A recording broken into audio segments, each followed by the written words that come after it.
My name is Corporal Stuart Robinson, and I spent 16 years serving in the Royal Air Force. After numerous tours of Iraq, I was on my 4th tour of Afghanistan in 2013 when the vehicle I was travelling in hit an IED. The injuries I suffered were devastating, but despite losing both my legs, I found a new purpose through sport, specifically wheelchair rugby, and I've gone on to win gold medals at both the Invictus Games and the Paralympics. This is my story. To serve my country, it's always been a long kind of standing ambition. It just made sense to me, just that was what I wanted to do. I'd never really lived away from home, but for me to have that chance to go away and to grow up basically just meant that, look, let's join the Air Force, let's go do it.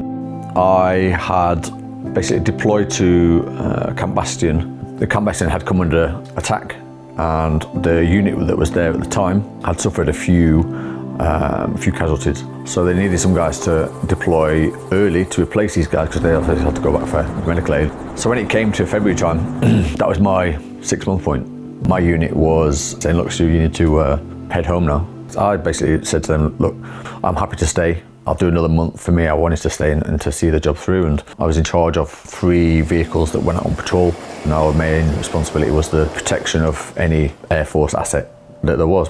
It came across the radio, look, head to this local village and have a chat with the headman and see what his feelings are towards the British forces. At the time where we were operating, there's no tracks, no roads, no nothing pretty much. We were the 2nd vehicle of the 3-vehicle patrol. I remember we set off, and not so long into the patrol, I heard a beeping noise coming through the back of my vehicle.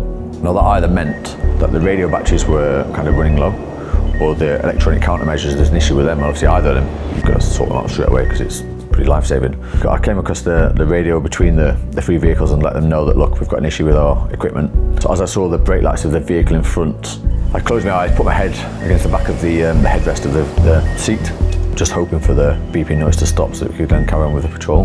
And my next recollection is when I opened my eyes, it was in a completely clean white room. However, the one remaining factor was the beeping noise is still going on. Unfortunately, we'd driven over an improvised explosive device. I'd suffered pretty life-changing injuries. I'd lost my left leg straight away in the incident. I'd been ejected clear of the vehicle, so I'd fractured pretty much most of my remaining body.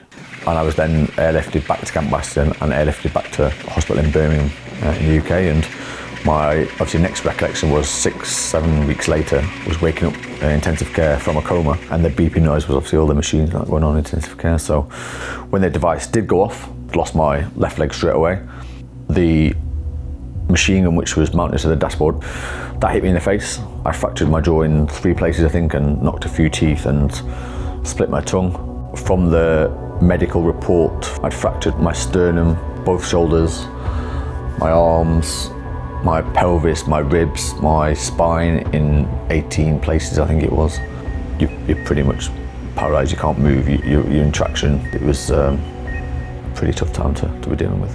Having worked on the medical emergency response teams and dealt with some casualties and some fatalities, the fact that my eyes could open meant I was still alive.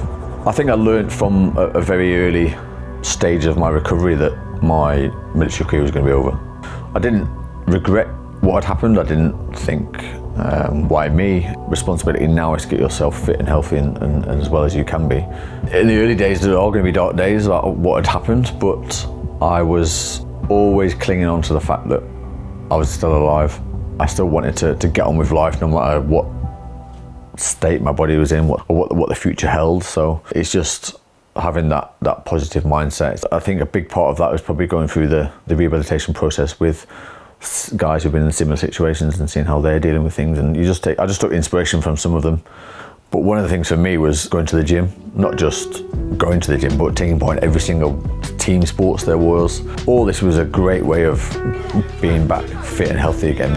So I played a lot of rugby prior to injury. When we came out of the gym one day, I saw a poster advertising for the first Invictus Games. Even to that point, I'd still never seen any wheelchair rugby, still never have a clue really of how to play the sport, and it just felt like the right time to get involved and to see where wheelchair rugby, where sport, where being fit and active and healthy could take us. So you competed in that first Invictus Games in 2014. What was that experience like? I think a lot of the people that were going into the Invictus Games, had a kind of preconception that it was going to be like a school sports day, and here I was playing rugby in front of 8,000 people at the Copper Box and winning a gold medal. And I think that straight away again was another fire that got ignited and said, look, let's see where this can take us in the future. I was pretty fortunate that I was selected for 2 more Invictus Games.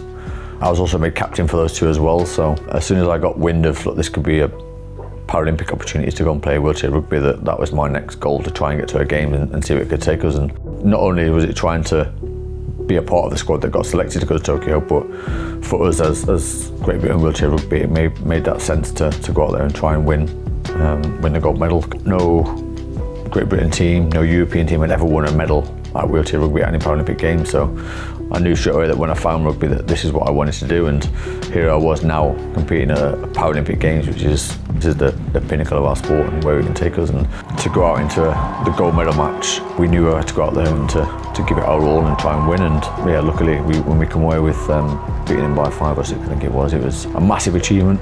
It's just meant so much more that we managed to come away with a gold medal, and coming out as Paralympic champions was just an amazing achievement.